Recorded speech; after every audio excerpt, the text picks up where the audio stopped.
The day my mother chose pride over family.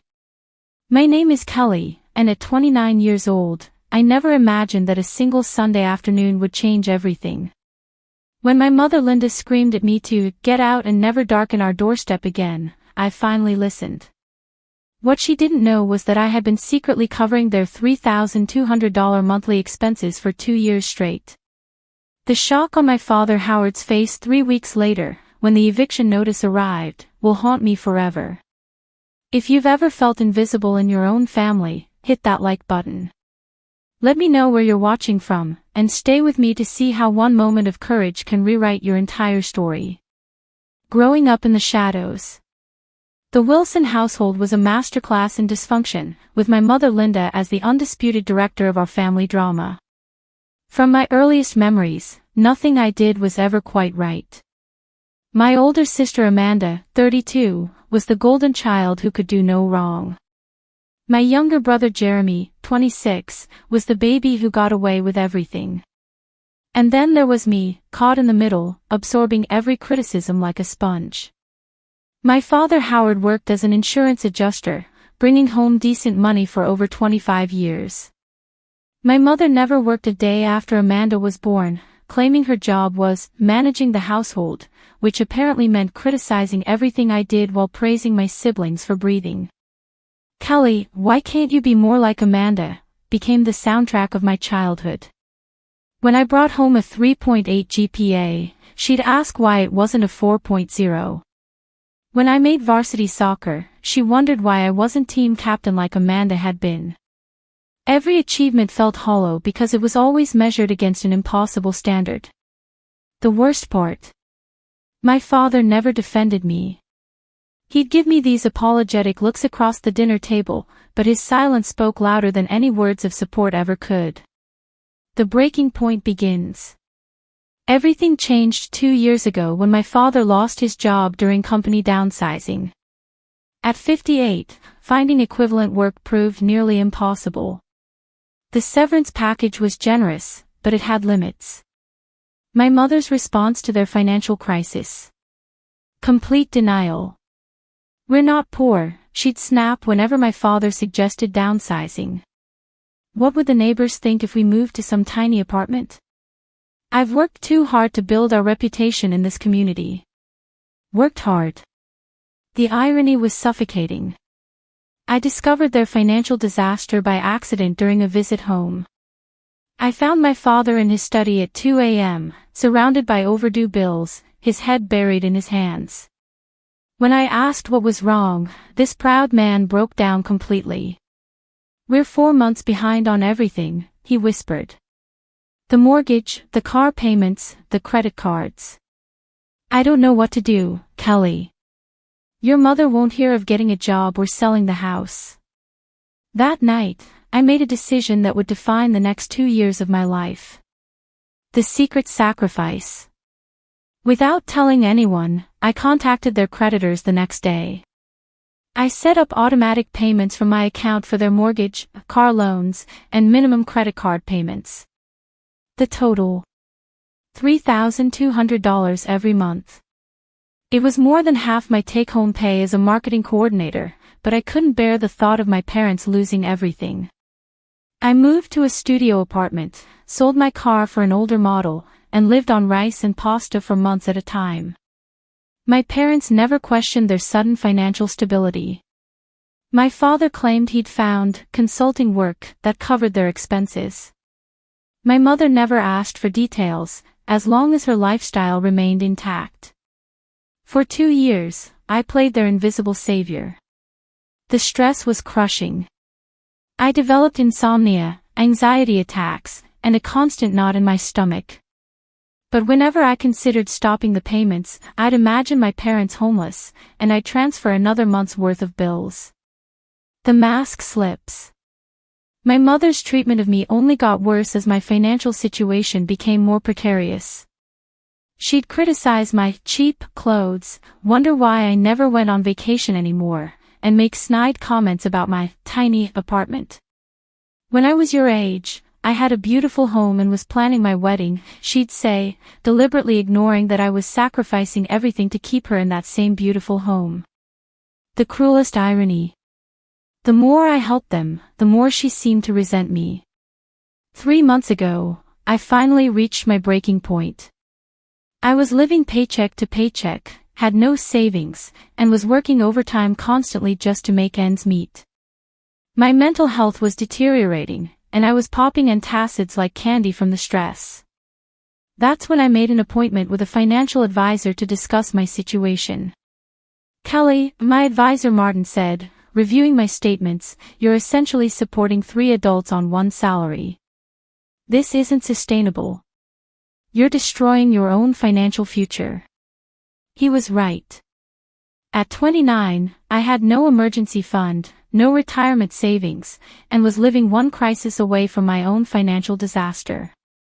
The Sunday that changed everything. My parents' 35th wedding anniversary fell on a Sunday in September.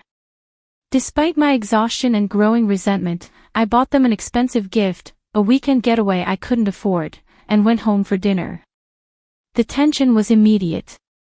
My mother criticized my hair, my outfit, and the gift. A weekend away, she scoffed. We're not 20 anymore, Kelly. We need practical things.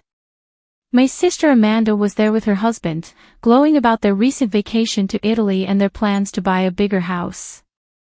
My brother Jeremy announced he was getting promoted at his law firm. And then my mother turned to me. So Kelly, when are you going to get your life together? Amanda's building wealth, Jeremy's climbing the career ladder, and you're still living in that depressing little box you call an apartment. Something inside me snapped. Maybe because I'm too busy paying for your life to build my own. The words hung in the air like a bomb waiting to explode. The truth detonates. What did you say? My mother's voice was dangerously quiet. My father's face had gone white. Amanda and Jeremy stared at me in confusion. I said I'm too busy paying for your life to build my own, I repeated, my voice shaking but steady. For 2 years, I've been covering your mortgage, your car payments, and your credit cards. $3,200 every month. The silence was deafening. My father opened and closed his mouth like a fish out of water. My mother's face cycled through shock, disbelief, and then pure rage. That's impossible, she whispered. Is it? Dad, want to tell her about your consulting work? Or should I explain how your bills magically started getting paid after you both maxed out your credit cards? Amanda gasped. Jeremy set down his wine glass with a shaking hand. My mother stood up so fast her chair toppled backward. How dare you, she hissed. How dare you make us sound like charity cases? If this is true, and I don't believe it is, it's because you wanted to show off. To make yourself feel important. The accusation hit like a physical blow. Show off. I've been living in a studio apartment, eating ramen noodles, and working 60-hour weeks to keep you in this house. I haven't bought new clothes in 18 months. I haven't been on a vacation in 3 years. I've sacrificed everything for you, and you think it's about showing off. Nobody asked you to, she screamed. The final confrontation. You're right, I said, standing up. Nobody asked me to. Nobody thanked me either. And nobody's going to ask me to continue. My father finally found his voice. Kelly, sweetheart, we had no idea. If this is true, we need to talk about. There's nothing to talk about, my mother cut him off. If Kelly wants to play martyr, that's her choice. But I won't be guilted in my own home. She turned to me, her eyes blazing with fury and something else, humiliation. You think you're better than us. You think your money makes you superior. Well, congratulations, Kelly. You've shown us exactly what kind of person you really are. Manipulative. Controlling. Using money to make us feel small. I used money to keep you from losing everything. I shouted back. Get out, she said coldly. Linda, please, my father started. Get out of my house, she repeated, louder. And don't come back. If we're such a burden to you, such an embarrassment, then you're free. Go live your perfect little life and leave us alone. I looked around the table. Amanda and Jeremy wouldn't meet my eyes. My father looked like he was about to cry, but he said nothing. Nothing. Fine, I said quietly. But understand this, when I walk out that door, the payments stop. All of them. You'll get exactly what you asked for, complete independence from your manipulative, controlling daughter. I grabbed my purse and headed for the door. You're bluffing, my mother called after me. I turned back one last time. Try me. The silence that followed. The first week was the hardest. I kept expecting my phone to ring, expecting my father to call and try to smooth things over like he always did. But the silence stretched on. I canceled the automatic payments immediately. For the first time in 2 years, I saw my full paycheck hit my account. The relief was overwhelming, but so was the guilt. My friend Amanda, different Amanda, came over the night after it happened, finding me crying on my couch. Honey, you did nothing wrong, she said, wrapping me in a hug. They took advantage of your love for them. That's not your fault. But it felt like my fault. I'd been raised to believe that family came first, that children owed their parents everything. Wasn't I supposed to help them? Not at the expense of your own life, Amanda insisted. Look what you've accomplished in just 1 week. You paid off your credit card, you put money in savings for the first time in years, and you're not having panic attacks anymore. She was right. The constant stress of stretching my paycheck to cover 3 people's lives had been slowly killing me. The reckoning. 3 weeks after our confrontation, my father called. I stared at his name on my phone screen, my heart pounding. Part of me wanted to let it go to voicemail, but a bigger part needed to hear what he had to say. Hello, Dad. Kelly. His voice was rough, exhausted. How are you, sweetheart? The casual normalcy of his greeting was jarring. Did he think we could just pretend nothing had happened? I'm okay, I said carefully. How are you? A long pause. Not so good, honey. We need to talk. About what? Another pause. The foreclosure notice came yesterday. Despite everything, my stomach dropped. Dad. Kelly, I know things got heated at dinner, but we're family. Surely we can work something out. Did Mom send you to call me? She's struggling with pride right now. But I know she didn't mean what she said. Which part? The part where she called me manipulative and controlling, or the part where she told me to get out and never come back? Silence. Dad, did she apologize? Did she acknowledge what I sacrificed for you both? You know how your mother is when she feels cornered. That was my answer. Standing my ground. Dad, I love you. But I'm not coming back to the same dynamic. For 2 years, I've been your silent benefactor while Mom treated me like garbage. I'm done being the family scapegoat. But the house, Kelly. We'll lose everything. Then sell it. Downsize. Get jobs. Do what millions of other couples do when they can't afford their lifestyle. Your mother will never agree to that. Then that's between you and Mom. I'm not going to light myself on fire to keep you warm anymore. The conversation continued for another hour, with my father alternating between pleading and guilt-tripping. But something had fundamentally changed in me. I wasn't the same person who had walked into that anniversary dinner. I was stronger. I had boundaries now. The aftermath. 6 months later, my parents sold the house. They moved into a small 2-bedroom apartment across town. My father found part-time work at a hardware store. Most surprisingly, my mother got a job as a receptionist at a dental office. She hated it at first, complained constantly about having to work at her age. But gradually, something changed. She started taking pride in her work, in earning her own money. She made friends with her coworkers. My father seemed lighter too, relieved to be out from under the crushing debt and status pressure. We started having coffee once a month, neutral ground, time limits, clear boundaries. The relationship wasn't the same, but it was healthier.